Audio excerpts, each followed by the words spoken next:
More snow on the way. In time for spring. Oh, perfect timing. Well, we'd like to learn a little bit more about why we have it sometimes and why we don't have it others. Yeah, Scott? It's interesting. Sometimes it's perspective, isn't it? We think we've had a lot of snow, and then we really haven't had that much. It seemed like, did it seem more snow than normal this year in Boise? It seemed colder. Oh, I can tell you that. It did. What about the snow? What do you think about the snow, more or less? I'm going to say average. Like that's what I was going to say, average. It was a little below average, so several inches below average. Really? Normally we have 19 inches of snow in the Treasure Valley, but it was a little bit below average this year so far because the season is not over yet. So here's a question regarding snowfall for Boise from Eagle Middle School. Hi, my name is Connor Cooper, and I go to Eagle Middle School. My weather question is, why do some years we have a lot of snow and others we don't?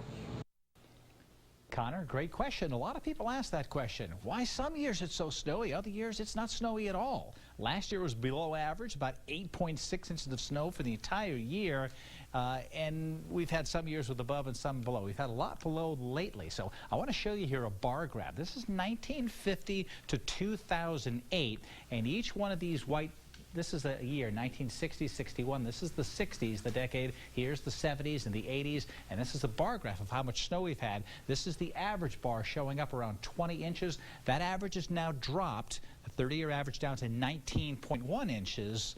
20 years ago, it was about 21 inches on average, so we've actually dropped a little bit. So you can look at the tremendous variability for Boise snowfall. Some years a little, look at this, the next year above 20, and you see ups and downs. This was back in the 60s, is a decent amount of snow. The 70s, we had very consistent snows. Look at this, if you look at the 10-inch line, every year we had at least 10 inches of snow, but it was the 60s we had some of these spikes up here, 30 and 40 inches of snow, and many folks remember the 80s saying, hey, it was so snowy during the 80s, and yeah, there were a few years that were very high in the 80s, but then it dropped off a bit. Look at the 90s here dropping off, and then the 2000s, if you look in here, there were many years, half of what we're showing here, where it was only less than 10 inches of snow as drought years have come in. A lot of people talking about climate change, slight warming gives you less snow. There's a possibility that could have an impact in here. So yes, we do have that variability. Sometimes it just matters how the jet stream lines up, but there's one definite factor that we watch very closely. It's that El Nino versus La Nina,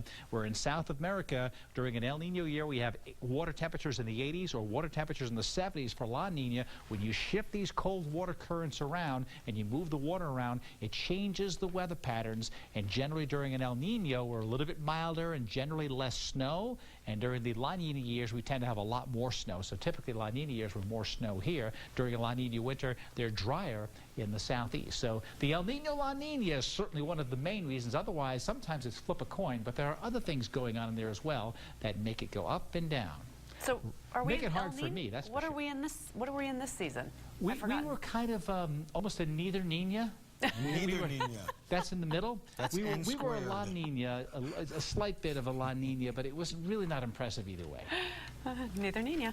There you go. There you go. All week long, Roland and Paul have